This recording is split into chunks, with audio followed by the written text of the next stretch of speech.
Asta inherited his mother's ability to absorb magic, and we will show you that he already used this ability. We explain why Asta may not have direct access to his mana, and how Sally's magic hiding robe is linked to Asta's magical defect. We will answer the question whether Sally will be able to fix Asta so he can have full control over his own mana production, and we will show you that Licht's swords did not originally come from his 4-leaf clover Gomar, but were possibly made by dwarfs and given to Licht to protect them from the devils. Makusa and Marx were tasked with escorting Sally to the Black Bull base, so she could experiment with Asta to develop a mana-increasing magical tool for fighting the Spade Kingdom. Makusa brings Sally's data back to the royal capital, and her research begins. I will use the term magic and mana a lot in the next few sentences, and it's very important to understand the difference. We will talk about it in a moment.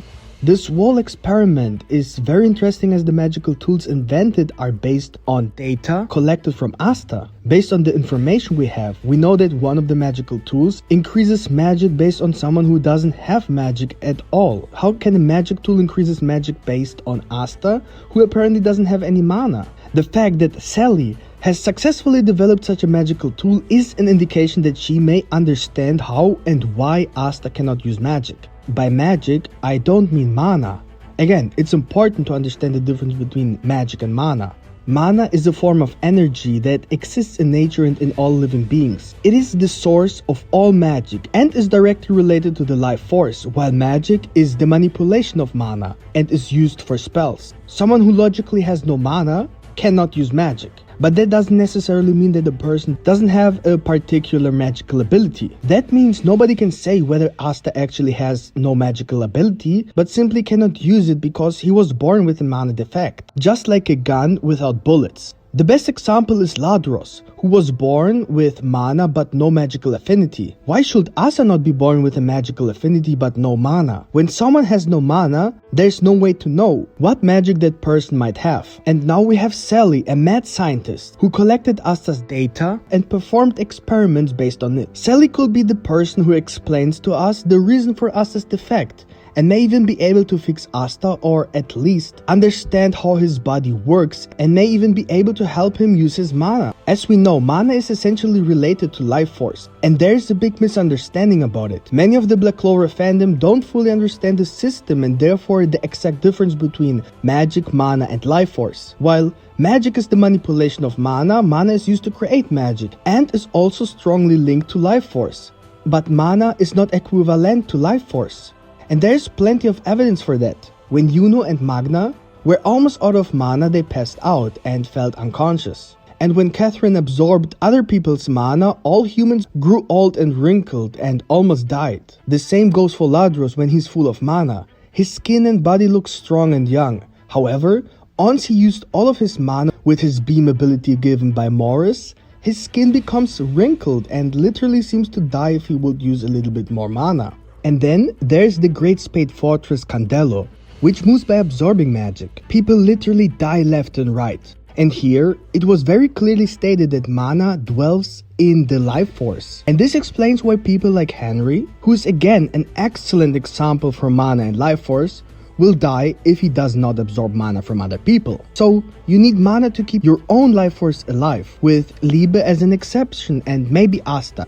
But we're slowly reaching to the point why we believe that Asta somehow does have some kind of mana. There's a very good example when Zagred used his devil magic and hit Yami with one of these ugly things, and Yami was immediately affected and said that this thing absorbs his magic and life force. And as already explained, both magic and life force are dependent on mana, at least in most cases. You cannot create magic without manipulating mana, and you need mana to keep your life force stable. One of the examples why people say that mana is not connected to life force are the children who got kidnapped. But Tabata already stated that they are all totally fine and recovered completely, means that they never got all of their mana absorbed. Zagred's magic and life force absorbing ability is the same as Licita's ability to absorb magic and life force. Now it's getting interesting. Licita kept Liebe because Liebe has no mana, and because he is a devil, she believes that he also have no life force, and that is why he is immune.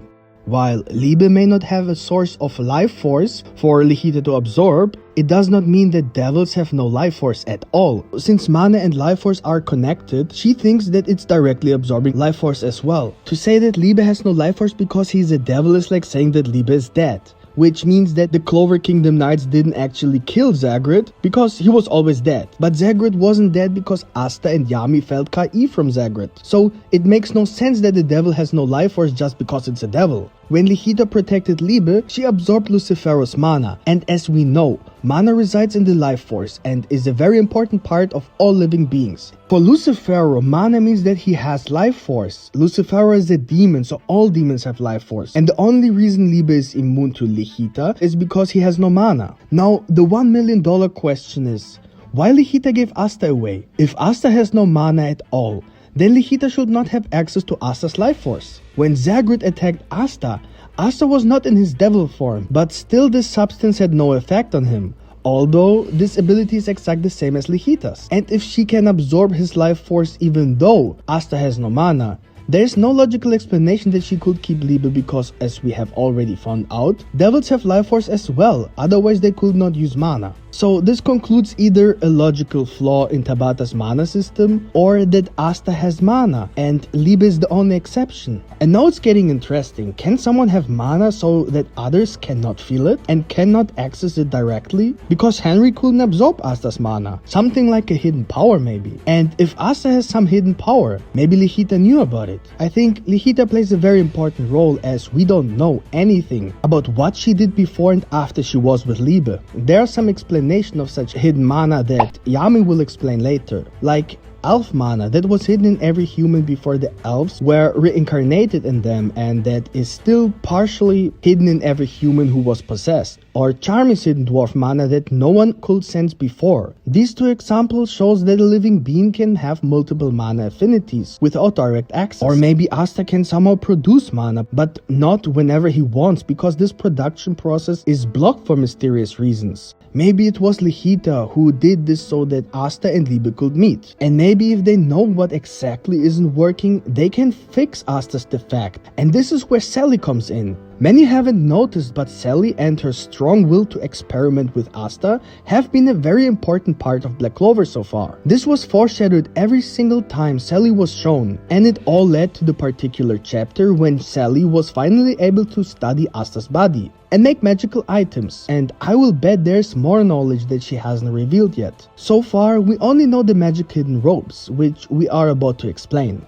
In the royal capital, she reaches for Asta with the hand of the salamander and escapes along with the rest of the group. In their hiding, Valtos tells Sally to kill Asta, but she refuses and wants to use him for her research. After Julius rescues Asta, Sally heals Radha's injuries and tells him not to kill Asta because she still wants to study him. In the Eye of the Midnight Sun arc, Sally and Asta met again. She catches Asta, wants to know more about him, she licks him and tastes his blood and wanted to remove a nail from Asta. And this time, take Asta home with her. When Asta suddenly uses his Demon Dweller sword to launch a ranged attack with mana, Sally is surprised and asks how Asta did it. The reason she was surprised is because she thinks different from everyone else. She immediately shows interest in understanding why Asta was able to use the sword's original ability even though Asta has no mana.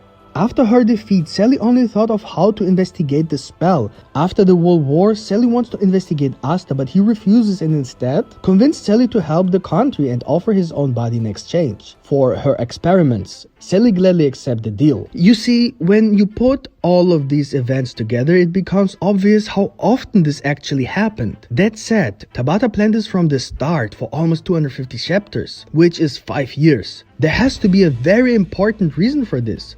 And it's not just because of that one magical tool, the robe, that hides magic, even if it is very important. In addition to being able to make several magical tools, Sally was able to understand Asta's body better than anyone else. The robe itself is the best proof for this, and it is also a big secret. She created mana hiding robes from Asta's body data. If she could really invent such a tool from analyzing Asta's body data, the ability to hide magic must have something to do with Asta's body. How else could she invent something like that? Perhaps Asta just cannot freely access his mana, but can use it at times, such as in the dungeon when he absorbed Noel's magic, or in the cave when he was able to absorb Gosh magic. If this is true and he actually has mana somehow, then his ability to absorb other magic is actually his true magic, which he inherited from his mother. But instead of having trouble to suppress absorbing everything around him like his mother, Asta cannot control this ability at all because his mana production is either defect or has been intentionally damaged. We know that anti-magic, Liebe's ability, can dissolve other people's magic, but it has never been said that anti-magic can absorb magic. But Asta's sword absorbs the magic of other people. For example, when Julius tried to hold the sword, it doesn't happen to the other swords that are connected to the anti-magic as well.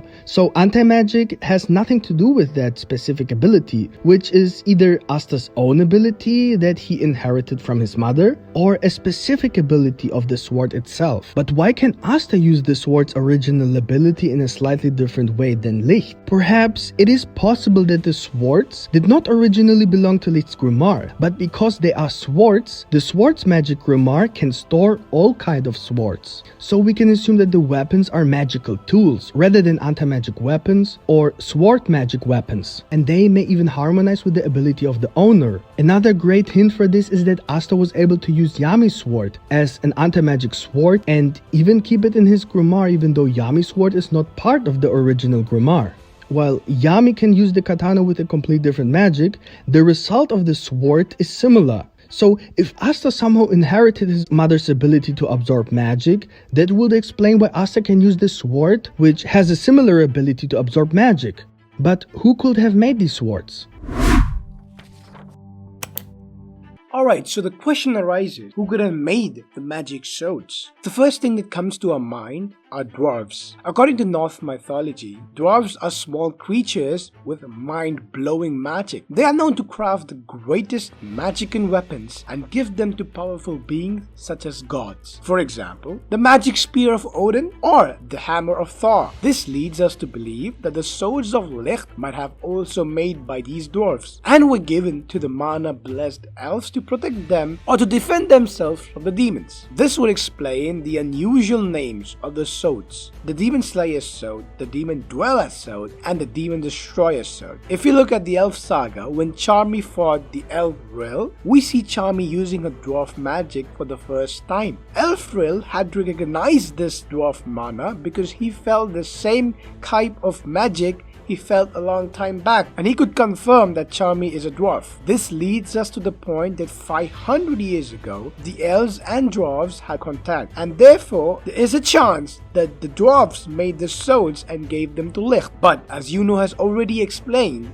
that Asta needs a magical ability so that he can use the swords as magical tools rather than anti-magic weapons. The only possible explanation that Asta can actually use mana is that if he has hidden powers that allow him to use mana. Hidden powers are possible in Black Clover, as the immediate example of this is Charmy and her dual mana attributes, which allow her to have a second magical power. Since Charmy is a dwarf hybrid, she has two mana affinities, cotton magic and food magic. When she uses her food magic, the front cover comes off and reveals a darker version, which means that Charmy not only uses the magic in a different way, but changes all of her magical power along with her grimoire and physical appearance. This dwarf mana was completely hidden and nobody, not even Charmy itself, could feel this other side of her. And the dwarf mana was noticeably different from the normal human mana,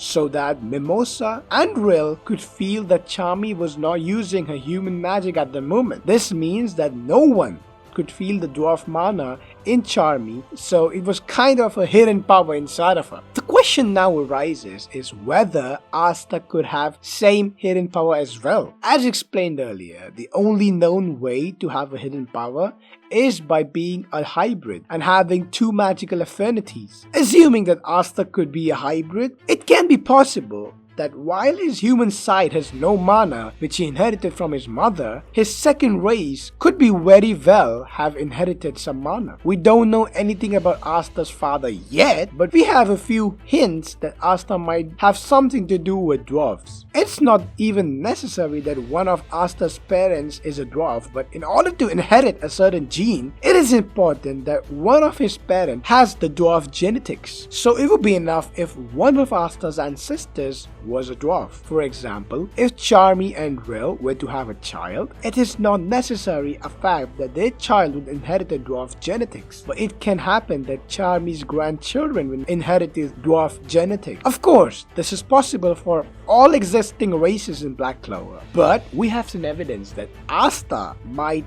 at least have something to do with the dwarfs. In fact, every time that the dwarfs were mentioned or illustrated, Asta was some way part of it. The first time when Asta and Liebe were fighting for the control of Asta's body, in the Witch Queen's arc, Liebe said that a dwarf like Asta could never defeat a human like Ladros. Asta replied that Liebe shouldn't be underestimating dwarfs. The second time was when the dwarf race was officially introduced and we found out that Charmy was a dwarf hybrid. Asta was watching Charmy transforming. And the third time, Tabata drew a color page of Charmy in her dwarf appearance and her wolf, which represents her hidden power. In the background, we see Asta in a dwarf kind of look, similar to Charmy. He holds an axe, which is a typical dwarf weapon, and wears a hat and crafts clothes, which are very typical for dwarfs. This whole picture of Asta is almost an excellent generic representation of a dwarf in mythology. If we look at this cover symbolically, we can assume that the deception of Charmy and a wolf as a hidden dwarf magic, and we can refer the same to Asta in the background, who looks exactly like a dwarf. Maybe it means that Asta is a dwarf hybrid, or that his weapons were made by the dwarfs, or that his future weapon will be an axe which is made by the dwarfs. Manga authors like to hide such symbolic foreshadowing in their cover pages. Alright, that's it for me today, boys. Tell me in the comments like how you like this theory of ours. Don't forget to like, and if you're new to this channel, make sure that you subscribe. So for now, Yami out. See you in the next video. I love my niggas to death. We ain't shit without our own boys. The only thing a nigga got left.